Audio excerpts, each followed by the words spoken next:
Hello there. Do you strongly desire to draw closer to God and have a real and vibrant relationship with Him, but you just don't know how to go about it?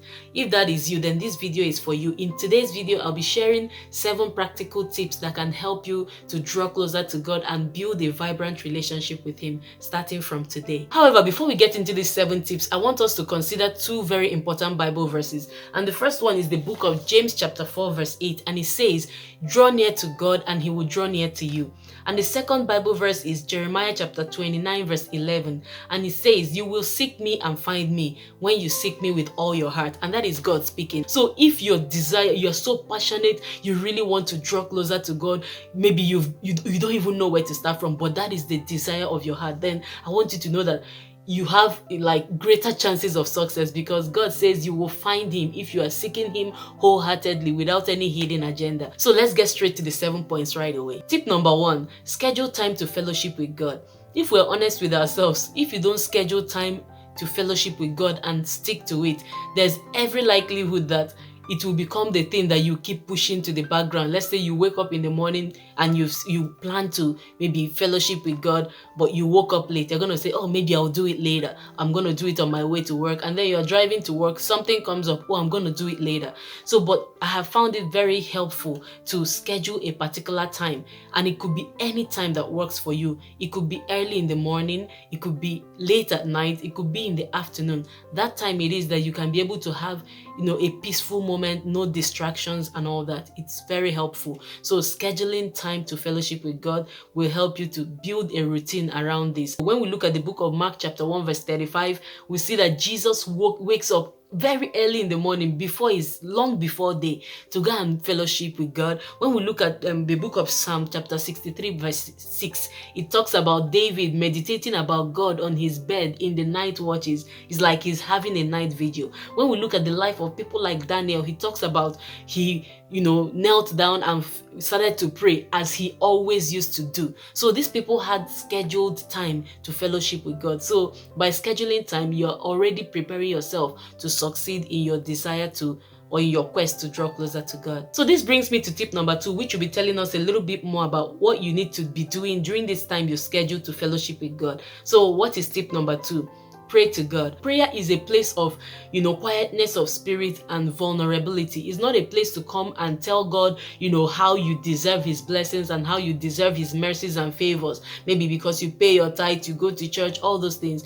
It is a place where we surrender ourselves to God's will. Let it be a place of soul searching, a place where you look at yourself and say, "Lord, what are the ways I'm not measuring up to your word? What are the things I've read in your word that I'm not measuring up to? Please have mercy on me, cleanse me, give me the strength." And it's a place to commune with God, to say, "What is your will for my life? Please teach me." So that is it on prayer. And then we'll move on to tip number 3, which is you need to read and meditate on your Bible. The Bible is a record of God's dealings with humanity, and it is filled with tons of principles, advice, encouragement, correction, wisdom that you need to live in your day-to-day life. Most of the times we make the mistake of studying the Bible just to, find out all the things that God can do. He's all powerful, He can do miracles, but we're not studying principles. And I've made a video already where I talked about this, and you can check it out.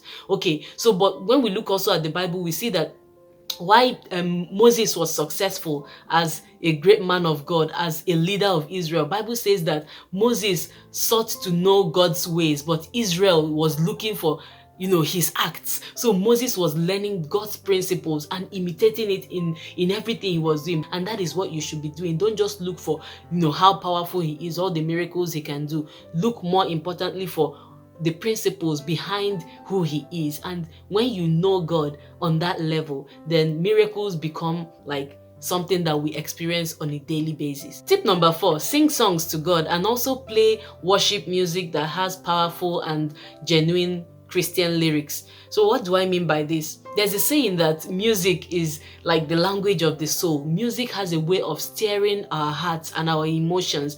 And even though it's not just our emotions we use to love God, we have to love Him with all our heart, with all our soul, with all our strength, with all our mind, everything about us. But that emotional aspect is very important. In the book of 2 Kings chapter 3 verse 15 in the Bible, there was this prophet, that was in the days of the kings and the prophets. He wanted to prophesy and bring forth a word from God, but he needed someone to play music, and he said, bring me a minstrel, someone that will play, and stir up the spirit of God. And that was exactly what happened. Immediately this praise singer, this minstrel started playing music, worship music and all that. Bible says that the Spirit of God came upon him and he started to prophesy. A couple of days ago, my husband was playing worship music on YouTube, and he was just filling the house.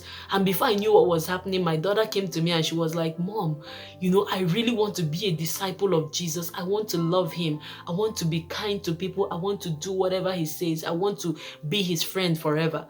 Nobody told her anything, but the lyrics of that song, they were so amazing, they were so powerful. Some of it, I believe she didn't even understand it, but it kind of stirred her soul. Actually, by playing these music that are scriptural, you are filling your home with God's word, and God's word is God. It says, in the beginning was the Word, and the Word was with God, and the Word was God. So music is a powerful way for you to draw closer to God. Tip number 5, go for walks in nature. All through the Bible, there are so many places where God makes analogy between, humans and nature. By going into nature, you learn so much about God, and you hear God speaking to you. I have a garden, and that is one place I love to go to for divine inspiration, to hear God speak to me. Early in the morning, especially during summer, I just wake up, maybe sometimes 6 o'clock or 5:30, because in summer it's already bright, out there very early. And I just go there, I get a chair, I sit down, I take care of my plants, I look at different insects working so hard. It's very refreshing, it's therapeutic, and it will put you in awe of God. It's like, I don't know how to put it, but you're going to be hearing God speaking to you. It will make you to realize that all the things we are chasing after in life is nothing. Life is very simple. Life is very basic if we follow the principles. So that is tip number 5. Go for walks in nature. Immerse yourself in nature. Study nature. That is another way to draw closer to God. Tip number 6. Try to implement at least one principle you've learned from God's word for the day. If you know something but you don't use it, it will not benefit you. I've come to realize from my own personal experience that whenever you start trying to do something, God will meet you halfway. God starts speaking to you when you show Him that you are really serious. You're not just here for child's play. You're not just here to, cry in your prayer closet and weep and have a good emotional time. When you start putting your hand to the plow and working on it in your everyday life, I tell you, you will sense God coming closer to you, giving you practical tips for how to manage your life and deal with life challenges that come up. And finally, tip number 7, you need to repeat this entire process every single day. You need to have a time scheduled to fellowship with God. You need to be praying to Him every day. You need to read and meditate on the Bible. You need to find ways to immerse yourself with nature. You need to sing to the Lord or play worship music to keep your environment saturated with God's presence. And you need to try and implement at least one principle a day. One thing I found out is this whole issue of drawing closer to God is a process.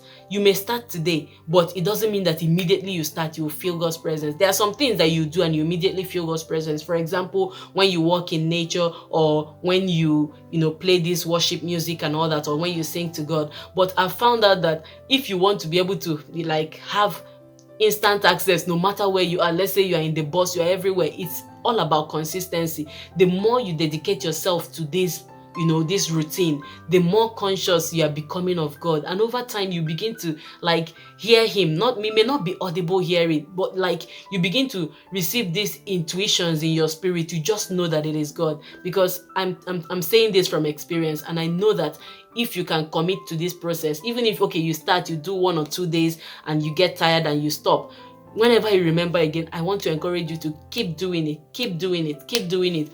Over time, it will become very easy for you. And as we come to the end of this video, I want you to remember once again that When you draw close to God, then He will draw close to you. If you take this, your desire, seriously, and you take action to touch base with Him every single day, then He will also take action to keep drawing closer and closer to you until you and your Heavenly Father are inseparable. You can hear Him, you can speak with Him anywhere, you can feel His presence anywhere, and you're not going to feel lost and confused anymore. So I hope you found this video helpful. If you did and you've not yet subscribed, please kindly consider clicking the subscribe button so that you can receive notifications when I upload new videos each week.